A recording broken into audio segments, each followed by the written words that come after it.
ముందుగా సనాతన ధర్మ కుటుంబీకులందరికీ కూడా శుభాభివందనాలు.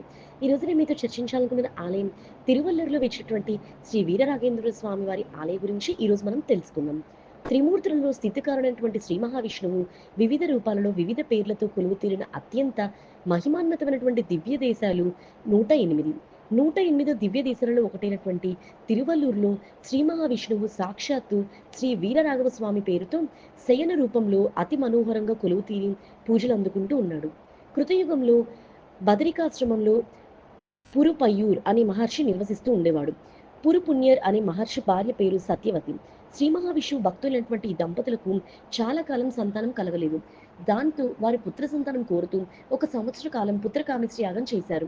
ఫలితంగా వారికి కొంతకాలానికి ఒక కుమారుడు జన్మించగా శ్రీ మహావిష్ణువు ప్రసాదంగా భావించిన ఆ పిల్లవాడికి శాలిహోత్రుడు అని నామకరణం చేసి అల్లారు ముద్దుగా పెంచసాగారు. తల్లిదండ్రుల మాదిరి శాలిహోత్రుడికి చిన్నతనం నుంచి విష్ణు భక్తి అలవాటు పడినది. అటువంటి శాలిహోత్రుడు తనకు యుక్త వయసు రాగానే దేశ పర్యటనకు బయలుదేరి దేశంలోని అన్ని పుణ్యక్షేత్రాలను సందర్శించుకుంటూ ప్రస్తుతం ఉన్న తిరువళ్ళూరు ప్రాంతానికి చేరుకుంటాడు. అక్కడి కృత్తాపనాసిని తీర్థం చూసి అది ఎంతో పవిత్రమైనదని గుర్తించి అందులో స్నానం ఆచరించి దైవ ప్రార్థనలు చేశాడు.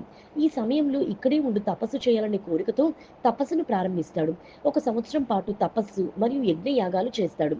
సంవత్సరం పూర్తవుతూనే పూర్ణాహుతి చేసి నైవేద్యాన్ని సమర్పిస్తాడు. అనంతరం నైవేద్యాన్ని 3 భాగాలు చేశాడు. ఒక భాగాన్ని దేవుడికి సమర్పించాడు. ఇక రెండో భాగాన్ని ఆహుతుడి కొరకు, మూడో భాగాన్ని తన కోసం ఉంచుకొని ఆహుతుడి కోసం ఎదురు చూడసాగాడు. ఈలోగా ఒక వృద్ధ బ్రాహ్మణుడు ఆ దారిన వెళుతూ కనిపించడంతో దేవుడు పంపిన ఆహుతుడిగా భావించి శాలిహోత్రుడు ఆ వృద్ధుడిని ఆహ్వానించి ఆహుతుడి కోసం ఉంచినటువంటి ప్రసాదాన్ని వడ్డించాడు. దానిని భుజించిన వృద్ధుడు తనకు ఆకలి తీరలేదని తెలపడంతో శాలిహోత్రుడు తనకు ఉంచిన భాగాన్ని కూడా ఆయనకి వడ్డిస్తాడు. ఆయన తృప్తిగా భుజించి వెళ్ళిపోతాడు. అయితే శాలిహోత్రుడికి మాత్రం ప్రసాదం లభించలేదు. దానితో తన తపస్సులో ఏదో లోపం ఉండడం వల్లనే తనకు ప్రసాదం లభించలేదని శాలిహోత్రుడు మరొక సంవత్సరం పాటు తపస్సు చేశాడు. కానీ ఇంతకు ముందులాగా ఒక పండు ముసలి బ్రాహ్మణుడు ఆశ్రమానికి రాగా ఆయనను సాదరంగా ఆహ్వానించి ప్రసాదాన్ని వడ్డిస్తాడు.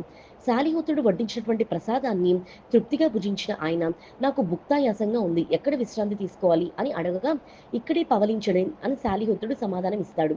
దీనితో బ్రాహ్మణుడు దక్షిణం వైపు తలపెట్టి ఉత్తరం వైపు కాళ్ళు ఉంచి తూర్పు వైపు చూస్తూ పవలించాడు.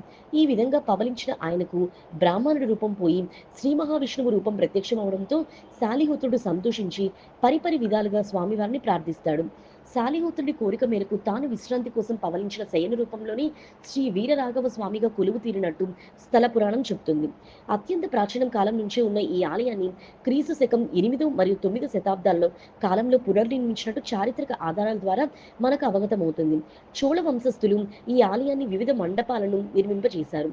తర్వాత కాలంలో విజయనగర చక్రవర్తులు ఆలయాన్ని సర్వాంగ సుందరంగా తీర్చిదిద్దినట్టు కూడా మన చరిత్ర చెప్తుంది.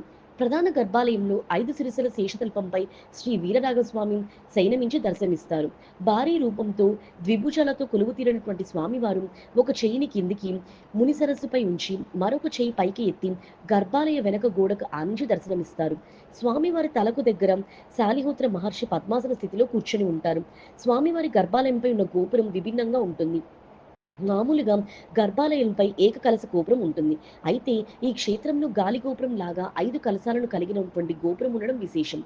తిరువల్లూరులో శ్రీ వీరరాఘవ స్వామికి ఉప్పు, మిరియాలు అంటే అత్యంత ప్రీతిపాత్రం. శ్రీ వీరరాఘవ స్వామి వారిని దర్శించి ఉప్పు, మిరియాలను సమర్పించడం వలన వివిధ వ్యాధులు, ప్రధానంగా చర్మ వ్యాధులు నయమవుతాయని, చేపట్టిన పనులు కూడా విజయవంతమవుతాయని మనకు పురాణాల ద్వారా చెప్తున్నారు. కోరిన కోరికలు తీర్చే స్వామి ఈ వీరరాఘవేంద్ర స్వామి.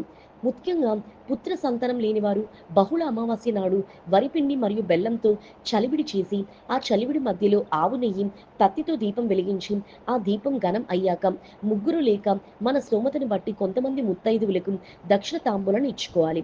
దీపం వెలిగించిన ఒత్తిని చలివిడి లేక పాలు లేక నీళ్లతో మింగినట్లయితే పిల్లలు లేని వారికి పిల్లలు కలుగుతాయని నానుడి. పిల్లలు లేని వారికి ఇచ్చిన పుణ్యమే, పిల్లలు ఉన్నవారు మిగిలితే కడుపు చలవ అంటారు. వీర రాఘవుని వైద్య రాఘవుడు అని కూడా పిలుస్తారు. మరి తెలుసుకున్నారు కదా, తిరువల్లూరులో వేసినటువంటి శ్రీ వీర రాఘవేంద్ర స్వామి వారి ఆలయ విశేషాలు. ఈ వీడియో చూసిన మీ అందరికీ కూడా కృతజ్ఞత. ముందుగా సనాతన ధర్మ కుటుంబీకులందరికీ కూడా